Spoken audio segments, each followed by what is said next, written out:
amazing how things come full circle after examining our journey from the beginning stages. Collectively and individually, we've grown at different rates, oftentimes on different pages. But the love for one another became contagious. You ready? I'm ready, babe. It's time. I've been, everything, the majority of what I need I already have. Mm-hmm. And it's been me. Mm-hmm. And I think now's the time. Yeah. It's time. Just do it. It is. Everything you be telling me, like, just do it, and you have this and you have that. You got it. And that's what I was in the office talking about. Uh-oh, what's going on? I just got a text. Did you get a text? I got a text. It's a question. So what's the question? Ready for the question?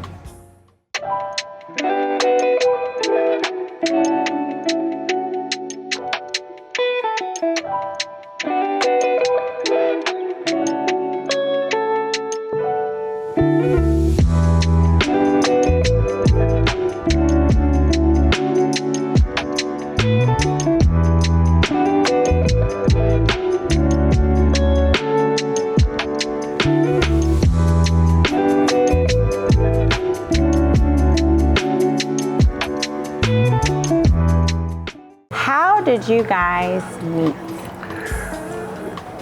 Now, if I'm gonna tell the story, I'm gonna tell the story right, because I don't know what you gonna say. I'm gonna let you tell it. So, I was on a podcast, and you guys came to promote the movie. You Are Fixation 2, I believe it was. That is on Tubi. Can you be singing it right now? Whatever, shameless plug. So, y'all come on, and I'm asking, questions as a great interviewer would do. And I see you all, you were flirting, you know what I'm saying, a little bit. I didn't think it was like that, but you were flirting, and I was not biting. I was focused on doing my job as an interviewer. Yeah, I kind of ignored you. Okay. Did you have a girlfriend at the time? No. You just weren't feeling me, It wasn't that. I was, I knew I couldn't play with you. Okay. So I was like, I knew I wasn't. Some women we kind of look at me like, you know what? Mine I can play with her, so I just kind of let it slide. Okay. But I followed you. You did. I did. See? I told the story, right? Yes. I left a couple things out. What did you leave out? Well, I stalked you for a year on social media. You did. I was watching you. Yeah. Yeah. So I mean, I think that's an accurate depiction. It is, and that's how we met. Okay. I do remember after shooting the film and after promoting the film and being on your podcast, I was flirting. We never made eye contact. You wouldn't make eye contact. No. At all. At all. Which was like, I don't know what's fun. But let's add that the boys were with me in the other room. True. So I was like, well, maybe that's it. Maybe he's like, oh, she got kids. Anyway, I got time for that. But that wasn't it. Okay.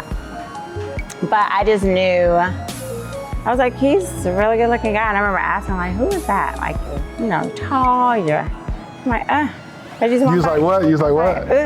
Hey. But you sat behind me during the premiere. I did. Of the movie, and you were talking the majority of the movie. I was not. You were. You were making noises. And do you remember why you were making noises? I made comments when I saw you come across the screen. You was like, oh, arrest me. I said that, and I remember that? And did. Right. Now, did you know I was sitting in front of you? Did you know I was sitting in front of you? Take a sip. Talking the whole time, Initially, I was not aware that you were sitting in front of me. Okay. I didn't. But yeah, but you told it accurate, and you got in my DM. And what? That's not a part of the question.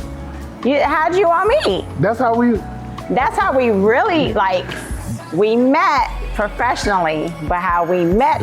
How we met, okay. Was DM, right? Social media. So we're Yes. friends, and we followed each other, and we watched each other. Well, you stalked me, but I watched you. And So you wasn't stalking me, trying to see I what I wasn't was. stalking you. So like, if something popped up, Oh, okay. you know, I'd be like, okay, what's he doing? Like, what's going on?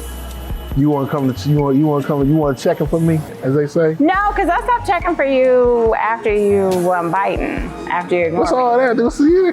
I was done. I was like, he's not. Nope. Because in my mind, you had a girlfriend. And I'm not trying to sound cocky, and I'm not trying to sound like, oh, because you wasn't all on me. You know what I'm saying? But I was giving. You were. I was giving. Tell me what you was giving. You know, I was giving. What you was giving? Angelica. All right. Yeah. You know what I'm saying? Like, Yes, Lord. you know, it was a whole meal.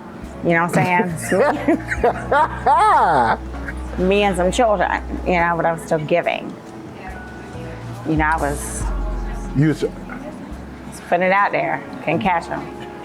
It just wasn't meant to be at that time. It was not meant to be. I know for a fact that I wasn't in that space to even attempt to try to be serious with anyone. Like I had got to the point where I was new. Okay, maybe I do want something, but at that time when y'all, nah. And I really wasn't ready either. I think I was just flirting. You was trying to see what's up. I was trying to see what's up. I was. And then after, a year of me, paying attention. Stalking. Okay, fine, I stalked. I never liked anything you posted. You didn't. I never commented on anything. No, you didn't. Okay. Wait a minute, hold on. But eventually, I got your attention. You did. Okay, you gone? Yes, you ready for the question? I'm ready. In what way does your spouse compliment you as a person?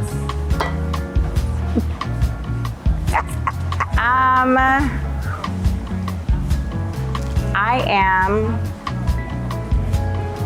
a lot. Say that again. I'm a lot. Okay. As you so eloquently described it, I'm this and you're this, right? Okay. So you compliment me in learning how to be patient.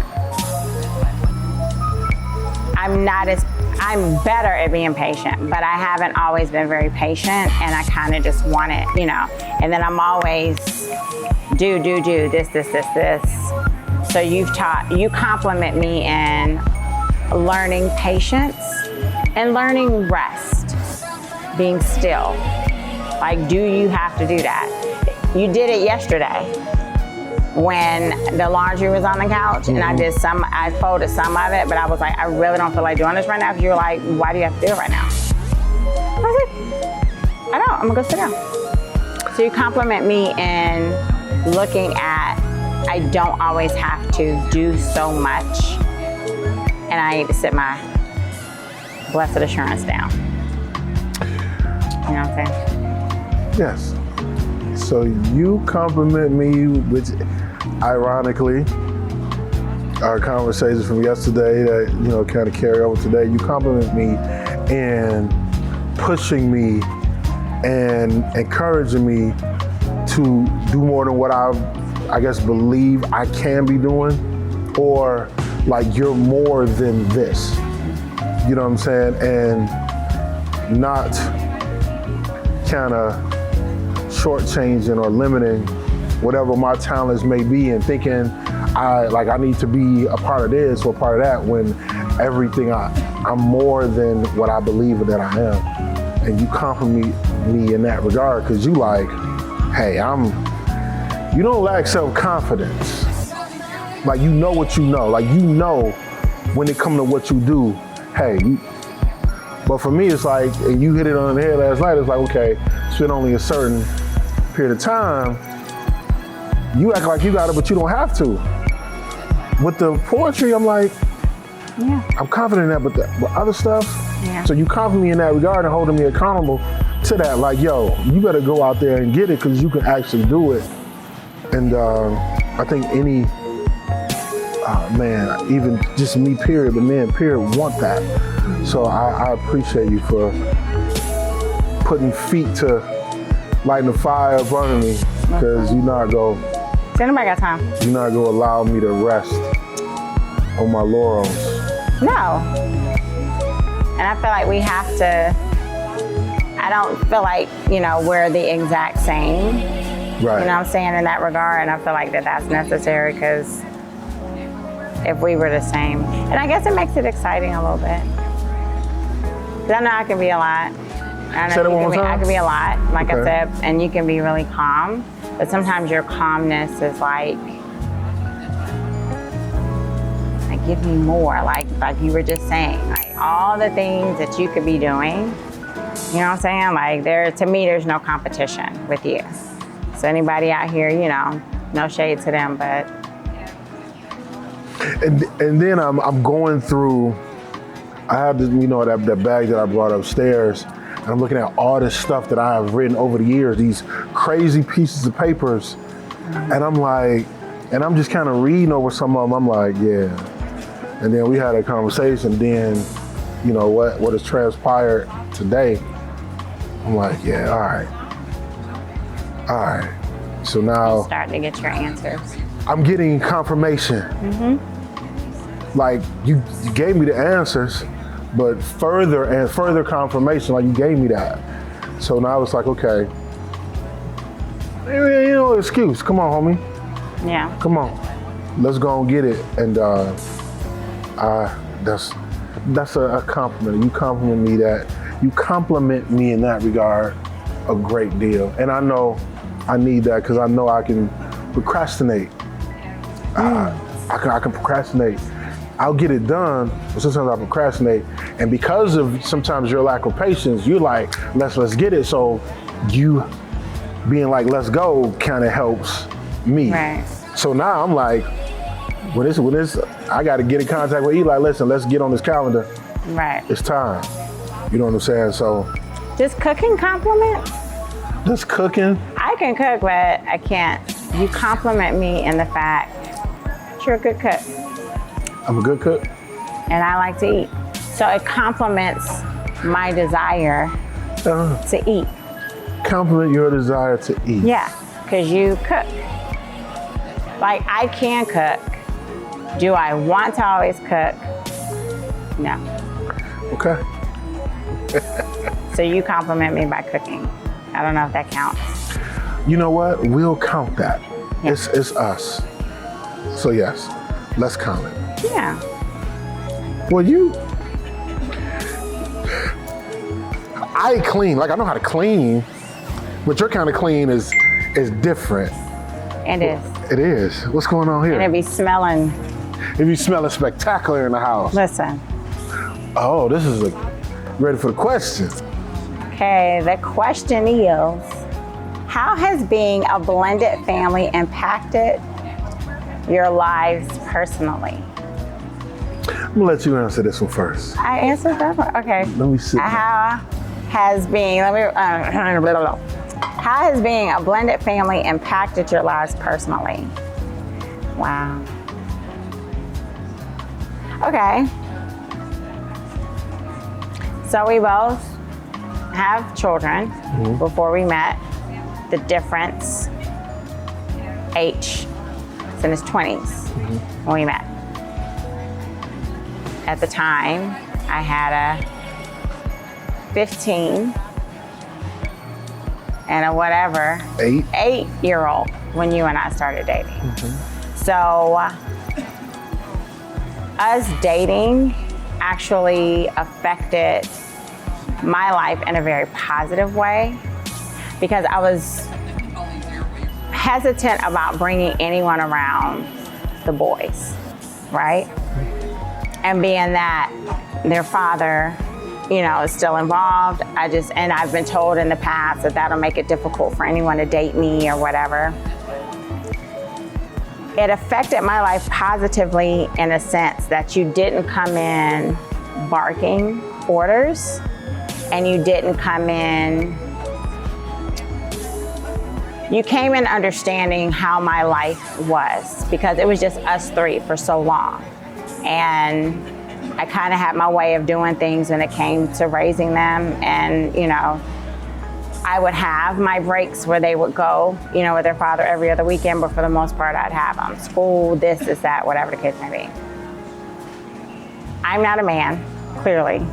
And even though, you know, their father is involved in a way, you came in where it affected them and it affected me. And it took the load off of me, where I didn't feel like I had to have the talks about the puberty. You know, even though I still had to have those talks, is different coming from a man, right?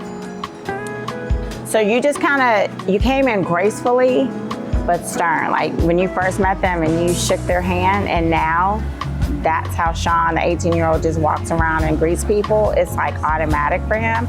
So I see a change in how they greet people, you know, how they talk, how they interact. Even now, certain questions that they want to ask, they don't even come to me, they go straight to you. So even though there's been some challenges with the fact, number one, it just wasn't a hard transition for them nor for me.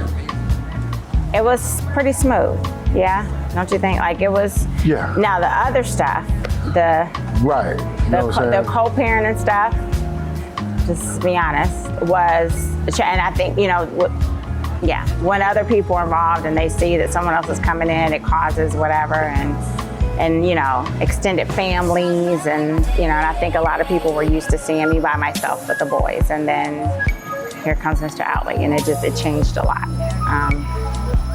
Yeah, but it affected it positively, and the boys have never been more happy, nor have I, so. I mean, this is such it's a heavy question. Yeah. It's very loaded, because I come into it from a perspective to where it has just been me. I've been living by myself for years. I was only responsible for me, right? But going into it, I knew it was a package deal. So personally, I had to already get into that mind state, like, I'm going to be it's not just her, it's kids, and it's other factors, other co-parent. It was a lot, right? And even with that, I said, she's worth that. Now I had to, even with that, I still had my own expectations and things like, okay, I understand this, but you gotta understand this part. You know what I'm saying? So it has given me I will say this now, obviously we knew, wasn't any more kids being had. Like we knew, oh yeah, there weren't any more kids, right? Right. So there are some things that I've been able to do from a fatherhood perspective that I may not have had the opportunity to do with little H. Well, H now, so that's affected me personally, because the way I parented him at 16, 17, 18 is not the same as now. So it's been a great effect. It's allowed me to, the way I communicate, more of an empath, and, you know, right, just a sense of purpose, responsibility. Cause you go from 1 to 4. yeah, And I think with any man who's about just, you know, how we are built, you know, we are made to be, you know, protectors, providers, but that doesn't mean we still can't be nurturers. Yeah. So I've had to be a nurturer in a father type of way, and that's something that has affected me. Like how you given me the leeway to be that parent. yeah. You know what I'm saying? So that played a part of it, which I'm not gonna lie, that's probably one of the things that might have been a big concern for me in the beginning, because if she's expecting me to be this, Right. she has to allow me to do that. allow me the space to be able to do certain things. So just, going from a single man to a full-fledged family man, but I was mentally, spiritually, and emotionally prepared for it. So that, year and a half where I was still single, I knew deep down what I wanted, and I just didn't expect it to come the way that it came. So it's been and then not to mention, we still have friends, external, all of that. So Yeah. it's been a ride, and we still riding. We toast to that. Clink, clink. Phone's I just got a going little off. choked up You got a little choked up, man? for a smidget, but I know you a it ain't thug. gonna happen. Thugs I'm don't a cry. thug. So I got a question for you. Okay. What is your vision for our